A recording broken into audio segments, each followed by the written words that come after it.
Praise the Lord. கர்த்தருடைய பரிசுத்த நாமம் மகிமைப்படுவதாக.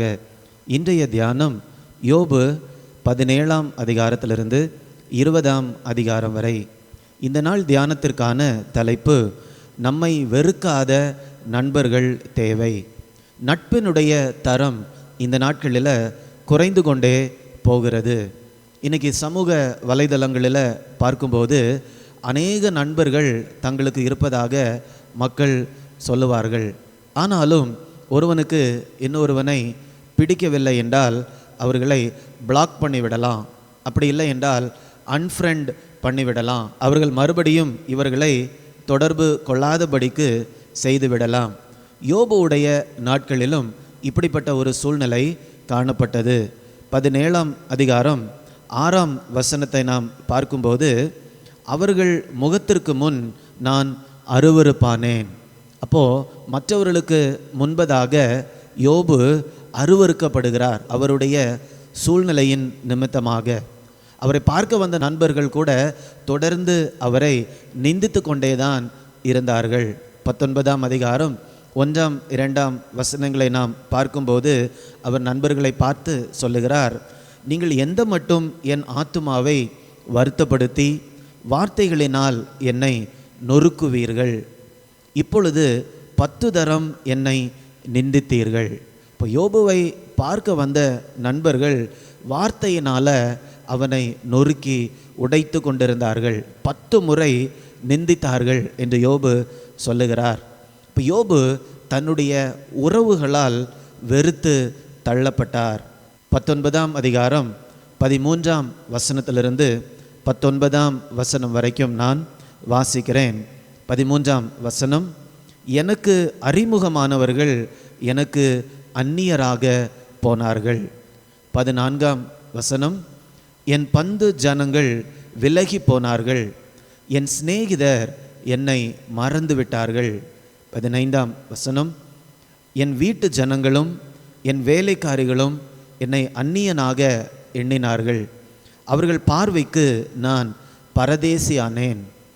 17ஆம் வசனம், என் சுவாசம் என் மனைவிக்கு வேறுபட்டிருக்கிறது. தன்னுடைய மனைவியால் கூட அவர் வெறுத்து தள்ளப்பட்டு ஒதுக்கப்பட்டு போனார். 18ஆம் வசனம், சிறு பிள்ளைகளும் என்னை அசட்டை பண்ணுகிறார்கள்.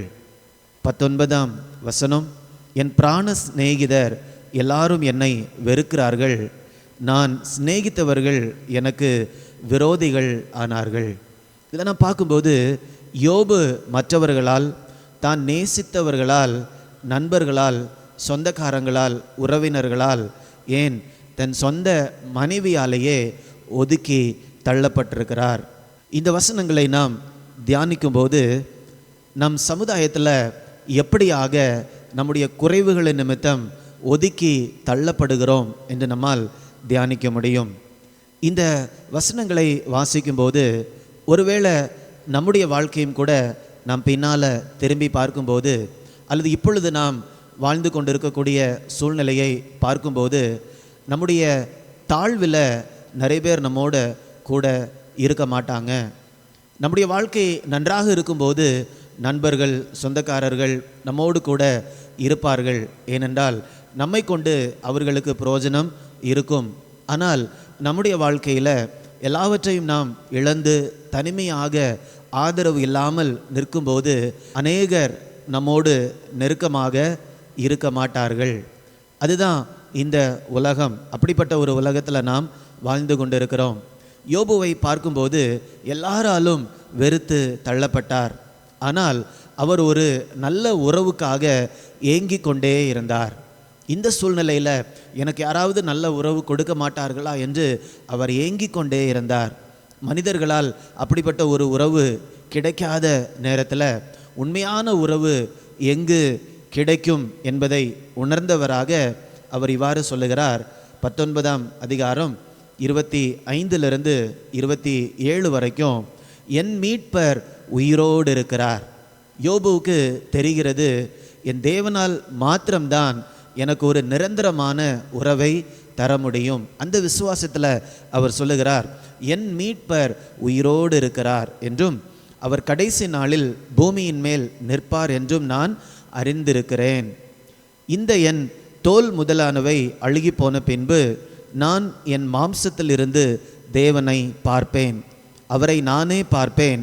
அந்நிய கண்கள் அல்ல, என் கண்களே அவரை காணும்.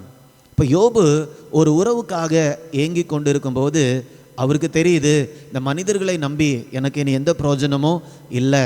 ஆனால் தேவனுக்கும் எனக்கும் இருக்கக்கூடிய உறவு அது நித்தியமான உறவு என்பதை உணர்ந்தவராக இந்த வார்த்தைகளை அவர் சொல்லுகிறார்.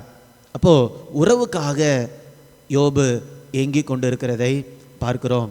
நம்முடைய சமுதாயம் நாம் வெறுமையாக இருக்கும்போது, தாழ்த்தப்படும் போது நம்மை ஒதுக்கி தள்ளுகிறது. ஆனால் தேவன் நம்ம எந்த நிலையில் இருந்தாலும் அவர் நம்மை தெரிந்தெடுக்கிறார், ஏற்றுக்கொள்ளுகிறார்.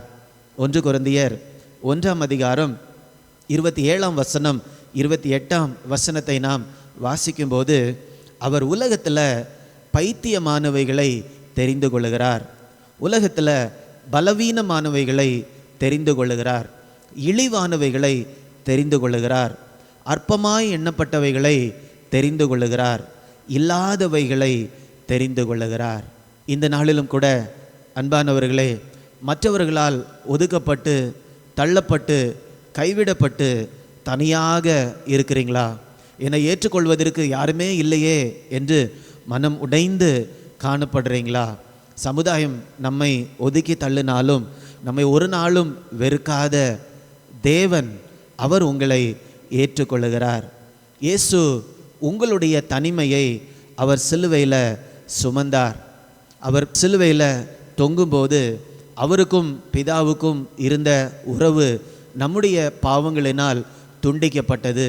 நம்முடைய தனிமையை அவர் சிலுவையில் சுமந்தார். அவர் கூப்பிடுகிறார், என் தேவனே, என் தேவனே, ஏன் என்னை கைவிட்டீர்? ஆனால் பிதாவினிடத்திலிருந்து எந்த ஒரு பதிலும் அந்த இடத்துல வரவில்லை. ஏனென்றால் நம்முடைய தனிமையை அவர் சிலுவையில் சுமந்தார். இயேசு சிலுவையில் மரிக்கும்போது தனிமையாக அவர் நிற்கிறார். அவரோடு கூட இருந்த நண்பர்கள் அல்லது சீஷர்கள் அவங்கெல்லாம் ஓடி போயிட்டாங்க. தனிமையாக அவர் பாடுகளை அனுபவிக்கிறார். இந்த நாளிலும் கூட பாடுகளில் போய்கொண்டிருக்கக்கூடிய நம்முடைய வேதனையை அவர் அறிந்திருக்கிறார். மற்றவர்களால் கைவிடப்படும் போது நம்முடைய உணர்வுகள் எப்படி இருக்கும் என்று அவருக்கு நன்றாக தெரியும்.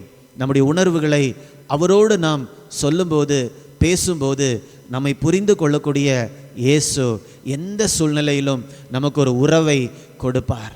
அவர் நமக்கு நல்ல ஒரு உறவை கொடுக்கும்போது உண்மையான ஒரு சமாதானம் நம்முடைய இருதயத்தையும் சிந்தையையும் காத்துக்கொள்ளும். இந்த நேரத்தில் கூட நம்முடைய சூழ்நிலைகளை தேவனுடைய கரத்தில் கொடுக்கலாமா? அன்பின் ஆண்டவரே, உமக்கு நாங்கள் நன்றி செலுத்துகிறோம். எங்களுடைய தனிமையை நீர் சிலுவையில் ஏற்றுக்கொண்டீர்.